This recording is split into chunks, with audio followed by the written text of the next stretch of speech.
हिमाचल प्रदेश में भारी बारिश ने जमकर तबाही मचाई है। प्रदेश में नदी किनारे बने होटल और घर ताश के पत्तों की तरह ढह गए।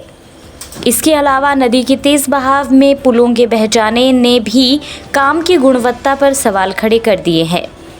जिला कुल्लू और लाहौल स्पीति में लगभग सभी पुल बह गए हैं। कई जगह नदी किनारे पर सड़कों का नामो निशान ही नहीं बचा है।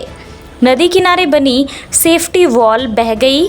भारी तबाही के बाद सुक्खू सरकार जागी है। हिमाचल कैबिनेट के वरिष्ठ मंत्री चौधरी चंद्र कुमार ने नदी किनारे हो रही अवैध गतिविधियों पर रोक लगाने की पैरवी की है। मामला आगामी कैबिनेट बैठक में चर्चा में लाने की बात कही गई है। चौधरी चंद्र कुमार ने कहा कि अवैध निर्माण की वजह से हादसों में बढ़ोतरी हुई है। उन्होंने कहा कि पर्यटन स्थल कुल्लू मनाली में प्रतिस्पर्धा के चलते गलत तरीके से निर्माण कार्य हुए हैं। मिट्टी को डिस्पोज करने में भी गलत प्रक्रिया का सहारा लिया गया है। उन्होंने कहा कि भारी बारिश की वजह से नदी किनारे बनी सेफ्टी वॉल बह गई।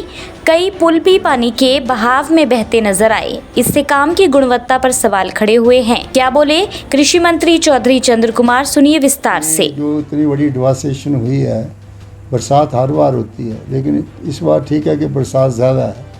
और बरसात ज़्यादा से जो एरियाज़ जो ज़्यादा इफेक्ट हुए हैं वो इसलिए हुए हैं कि उन एरियाज़ में इलीगल कंस्ट्रक्शंस बहुत हुई है। मैं खुद देखता हूँ मनाली कुल्लू में इतनी वहाँ पर जो है वो कंपटीशन हो रहा है कि दरियाओं के कोर्सेज जो हैं उनको रोका जा रहा है। बड़े बड़े 5 स्टार होटल्स की कंस्ट्रक्शन जो हो गई हैं, बीच दरिया की कंस्ट्रक्शन की हुई हैं।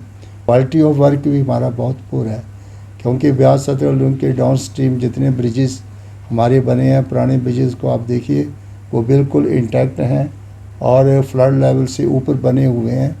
लेकिन जब बड़ी स्पीड से पानी नीचे को जाता है तो छोटे मोटे जो है वो एकदम से निकल जाते हैं।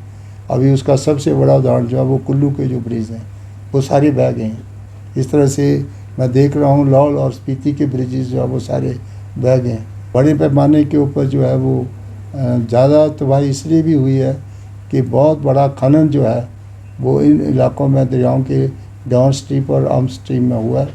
जिस कैबिनेट जब बैठेगी तो मैं इन सब चीज़ों को आगे रख करके सारे ऑपरेशंस को रिव्यू करेंगे। कृषि मंत्री ने कहा कि भारी बारिश की वजह से कृषि क्षेत्र में भी भारी नुकसान हुआ है। भारी बारिश की वजह से उपजाऊ भूमि बह गई। कृषि विभाग के अलावा अन्य विभागों को भी भारी नुकसान हुआ है। भारत सरकार के नियम के मुताबिक कुल नुकसान की 20% ही भरपाई हो सकती है। तो कृषि क्षेत्र में काफ़ी नुकसान हुआ है, काफ़ी उपजाऊ भूमि जो है बह गई है। ताकि कृषि में तो जो आदमी जिन फसलों की इंश्योरेंस होती है उसी का कुछ मिलता है। बाकी ये जो बाकी डैमेज हुई हैं उसका जो हमारा मैनुअल एक्ट है कि इसमें क्या हम दे सकते हैं, रिलीफ मैनुअल एक्ट, उसमें जो है वो अगर 100 रुपये का नुकसान होता है तो 20 रुपये जो है वो सरकार देती है। इससे उसकी भरपाई नहीं हो सकती। भारत सरकार के जो है वो ये मैनुअल जो है वो एक्ट है, उसी के तहत जो है वो मुआवजा दिया जाता है। तो भारत सरकार को भी ऐसे एक्ट जो हैं आफ्ता के समय जब जल पर आए दूसरे उसको अमेंड करना चाहिए और उस एक्ट में प्रावधान होना चाहिए कि अगर आप कुछ नहीं दे से 25-30% जो है डैमेजेस का जो है वो मिलना ही चाहिए। हिमाचल और देश दुनिया से जुड़ी हर बड़ी अपडेट के लिए बने रहिए EWN24 news choice of Himachal के साथ।